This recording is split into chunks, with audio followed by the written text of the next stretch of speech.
So now what exactly is the soul? The Prophet ﷺ was asked, يَسْأَلُونَكَ عَنِ الرُّوحِ. They ask you about the ruh. What is the ruh? Did Allah respond? In fact, the people of the book wanted to test the Prophet. So the pagans went to them, they consulted them, the Jews and the Christians.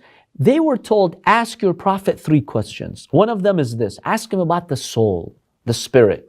If he gives you a definite answer, then he's not a prophet. If he gives you a vague answer, then he's a prophet. Because the soul is beyond our comprehension. No one but Allah knows the reality of the soul. يَسْأَلُونَكَ عَنِ الرُّوحِ. They ask you about the soul. What does the Quran say? قُلِ الرُّوحِ مِنْ أَمْرِ رَبِّي. Say the ruh is from the dominion of my Lord, from the affairs of my Lord. وَمَا أُوتِيتُم مِّنَ الْعِلْمِ إِلَّا قَلِيلًا. And your knowledge, you people, your knowledge is so limited. Don't think you can grasp the soul, let alone Allah subhanahu wa ta'ala. The soul, you don't exactly know what it is. You want to know the essence of God? So the dimension of the soul is so vast, most people cannot grasp it. The Quran avoided going into details, and the Quran kept it very brief. I'll share with you some hadiths from the Ahlul Bayt about the soul. In one hadith, Abu Basir narrates from the Imam Ali salam. He says, I asked him about this verse, يَسْأَلُونَكَ عَنِ الرُّوحِ قُلِ الرُّوحُ مِنْ أَمْرِ رَبِّي. The Imam Ali salam said, قَالَ الَّتِي فِي الدَّوَابِ وَالنَّاسِ. He says, what is it that differentiates animals and human beings from other creations? Life, right? That life is the soul. قُلْتُ وَمَا هِيَ. I said, tell me, but what exactly is the soul? قَالَ هِيَ مِنَ الْمَلَكُوتِ. The Imam says the soul is from the metaphysical world. It's not a physical thing that you could put under the microscope and see. No.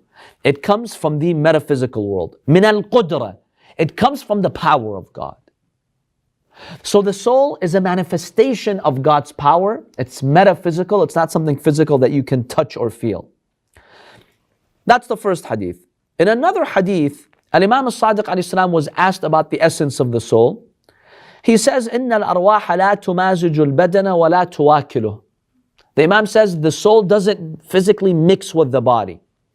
وَإِنَّمَا هِيَ كُلَلٌ لِلْبَدَنِ مُحِيطَةٌ بِهِ.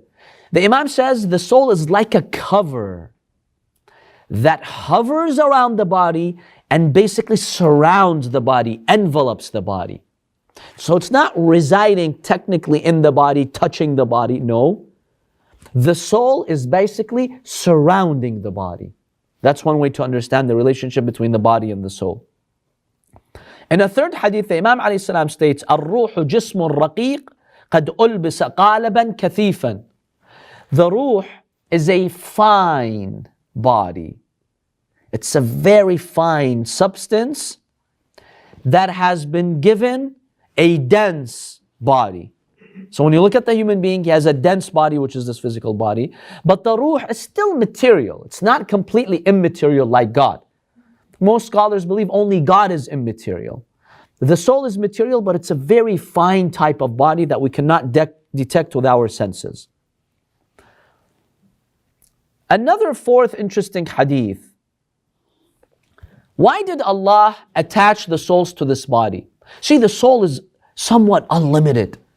It's much less limited than the body.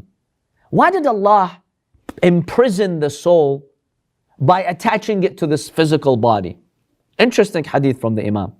The Imam alayhi salam says, well, when Allah subhanahu wa ta'ala knew that those spirits, because they're such amazing creations of God, and they ascend into the universe, and they're so lofty, they're so powerful. When Allah knew that if He would keep them that way, enjoying the higher realms of the universe, they would become arrogant and claim they were divine and godly. So Allah, to discipline the souls, He attached them or imprisoned them to this low physical body, so the soul doesn't feel that arrogant and knows that it's not divine, it's not God. Subhanallah. Just imagine. We also, by the way, have hadiths about angels that God would warn them and discipline them not to be arrogant. So had Allah kept the souls where they were in their original form, over time they would have become arrogant, because that's how amazing the soul is. That's how amazing the spirit is. So it would have made claims, you know what, I'm God. To avoid that and to discipline the soul, Allah says, I'll take you to that low body so you know what your limits are. And you never think of the idea that you're God. So that's one of the philosophies why Allah put us in this world. To discipline us that we're servants of God. We're not gods. Yes. The soul under the mercy of the body. At the end of the day, the body is in control now. See, you say the body is in control. It depends.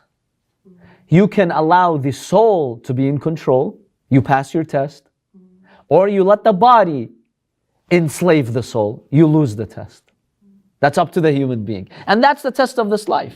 What are you going to empower? Your physical body, or you're going to empower the soul? That's the decision that you will make. But yes, Allah has given you the opportunity to enslave your soul, but He's given you the intellect to know right from wrong. Another fifth hadith from Imam Ali ibn Abi Talib alayhi salam tells us that just as the body has 6 conditions or states, the soul also has 6 states. So the Imam says the body has the following 6 states: as-sahhatu wal-marad, health and sickness; al-mawtu wal-hayat, life and death; wan-nawmu wal-yaqadha, sleeping and being awake. These are the main 6 states of the body. وَكَذَلِكَ الرُّوحِ. Similarly, the soul or the spirit has these 6 states. فَحَيَاتُهَا عِلْمُهَا. What is it that gives life to the spirit? Knowledge. وَمَوْتُهَا جَهْلُهَا. And what is it that gives death to the spirit? Ignorance. وَمَرَضُهَا شَكُّهَا. What causes the spirit to be ill, to be sick? Unhealthy doubts, excessive doubts. وَصَحَّتُهَا يَقِينُهَا.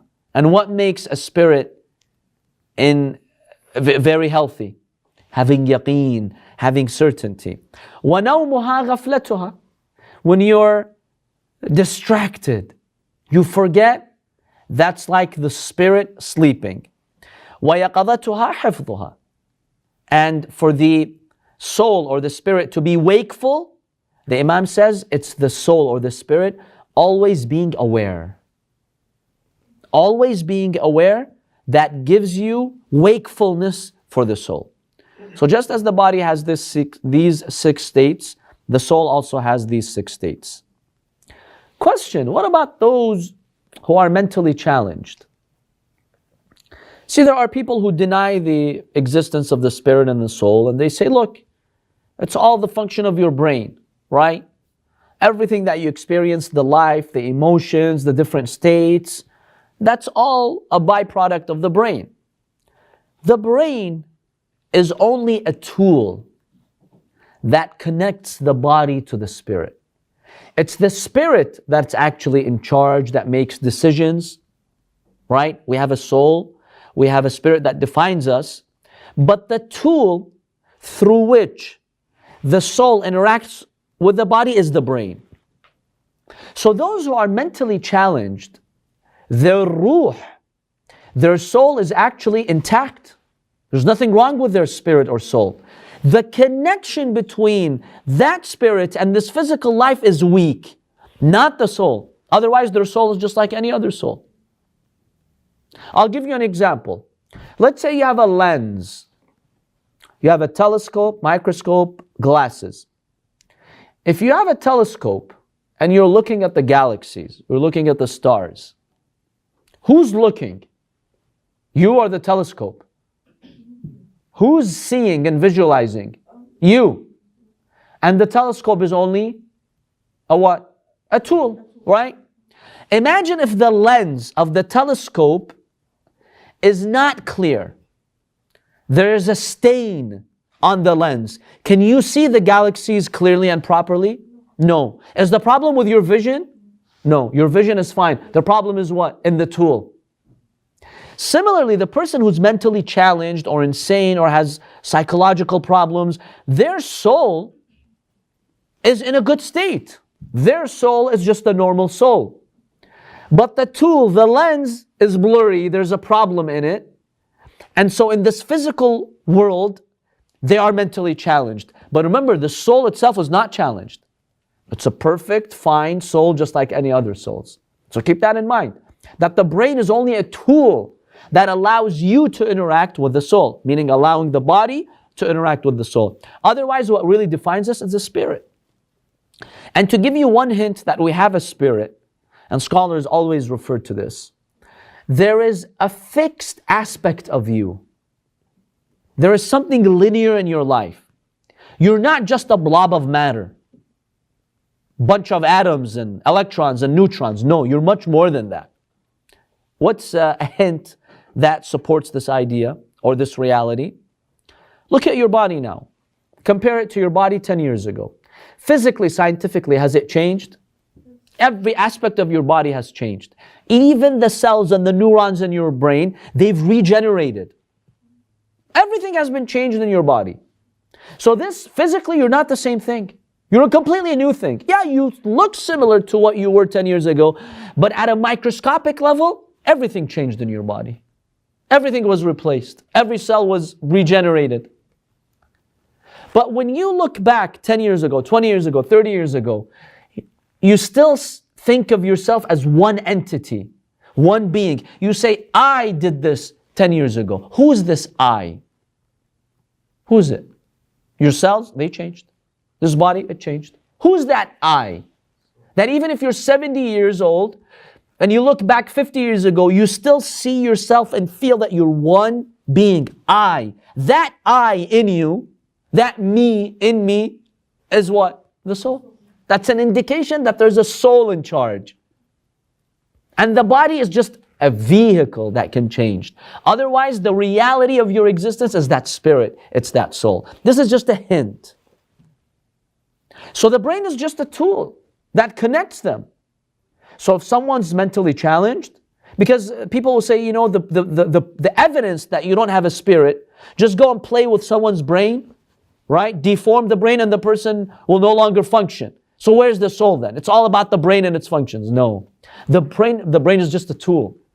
It's just like that lens. You go and you play around with the telescope lens, you put stains on it, obviously you can't see anymore. But does that mean that the telescope is the one that's seeing? No, you, the person, you're seeing through the telescope. The telescope is only a tool. The brain is only a tool. And that's why it's important for you to keep your brain healthy and to maintain your mental health. Because if the tool is disturbed, it's not functioning properly, you cannot communicate with the soul properly. And that has, serious consequences. But at the end of the day, what defines you is not your brain. It's your soul. The brain is only a tool.